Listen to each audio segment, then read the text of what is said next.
So back in January, all the weird woke companies were scrambling and terrified because there were tens of thousands of planned people being laid off just in the first quarter of 2024. And I said it was going to be far worse than they ever could have expected. Far worse. Tens of thousands of people from the gaming industry alone being laid off. Google laying off tens of thousands of employees. And boy, was I right. SEGA Europe laying off 240 workers, selling off Company of Heroes developer Relic. Relic used to make very good games. I remember playing the old Dawn of War series that Relic made. I remember playing the original Company of Heroes. It was absolutely fantastic. Company of Heroes 2 was absolute garbage with nothing but DLC that pumped the price of the game well over $100. And Company of Heroes 3 and its early beta access got absolutely destroyed in reviews because of how terrible it was. But SEGA Europe now has to lay off a ton of people because they have made terrible decisions. And Company of Heroes isn't the only one, but they do go over in the article, so let's see what's going on here. SEGA Europe announced Thursday that it's selling off Company of Heroes 3 and Age of Empires 4 developer Relic Entertainment while cutting approximately 240 jobs across several other SEGA Europe studios. So Relic's not the only one. It's SEGA in its entirety. Relic Entertainment confirmed it's going independent with the help of an external investor. Under this new structure, it'll continue to support the Company of Heroes 3 and its next update coming in April. This is a huge change for us, but one thing does not change. We want to create amazing experiences for our players. I haven't believed that for years.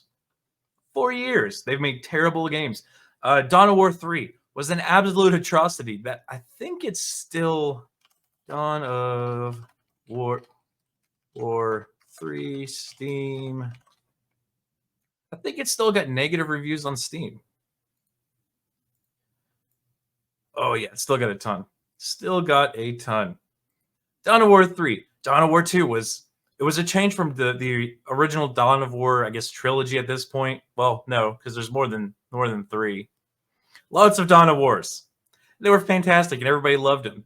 Dawn of War 2 was a little bit different. It focused more on individual people in a squad. And then Dawn of War 3 came out, and yeah, it's still got mixed reviews. Nobody actually likes it. But maybe that was a Sega problem. Maybe they'll get back to making good games. Sega's share of Relic was transferred to a holding company that is to be newly established in the UK investment company Emona Capital. Emona Capital is also invested in Amber, a game development service company. It invested $20 million into the company in 2022. So they're getting a little bit of money. Just a little bit. SEGA Europe said it's laying off 240 people with their aim to optimize fixed expense. SEGA Europe, Creative Assembly, and SEGA Hardlight, according to, Creative Assembly has gone to absolute garbage. I would say the last 5 Total War series, it's more than that. So Rome 2 was okay. They made some changes. They definitely made it more normie friendly. It was less management, which I kind of didn't like and did like in some aspects. Attila was its own game, but it felt like an expansion of Rome 2. Warhammer Total War they've got 3 of those now. They're nothing but grifts. I absolutely hate them with tons of DLC. They did the remasters, which were fantastic. Let's see. They did the Chinese one that was awful. They did Troy that was awful.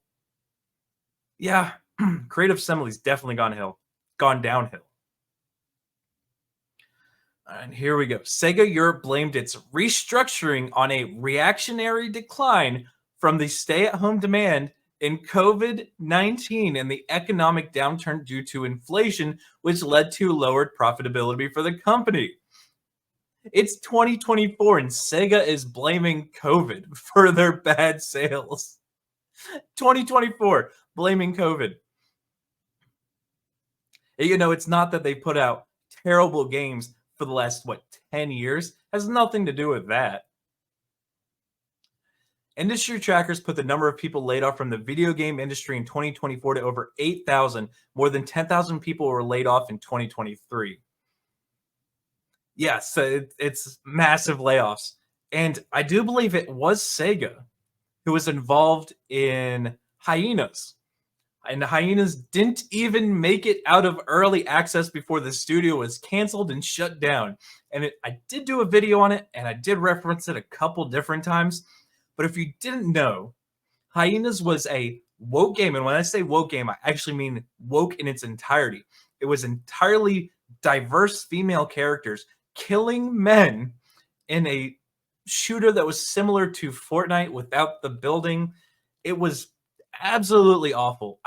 I'm glad it failed. I'm glad they lost tens of millions of dollars on that game's development. They absolutely deserved it. But this game, it's Sega's starting to go. They're all starting to go. It would not surprise me if all these industries by the end of the year don't lay off close to 200,000 people between Google, Facebook, and the gaming industry, because all these AAA titles, like we said here, or like they said here, demand in COVID-19 and the economic downturn due to inflation. But they're still putting out games like Dragon's Dogma that's $120 with all the DLC on a day one release. And all these AAA titles are still doing it. Still doing it. And they're like, no, this is fine. Only it's not fine. And that's why they have to keep laying people off. Speaking of dirty commies. But guys, thank you for watching this video. Make sure you smash that like button. Make sure you subscribe. Make sure you share this one out. And until the next one, guys, be easy like Sleazy.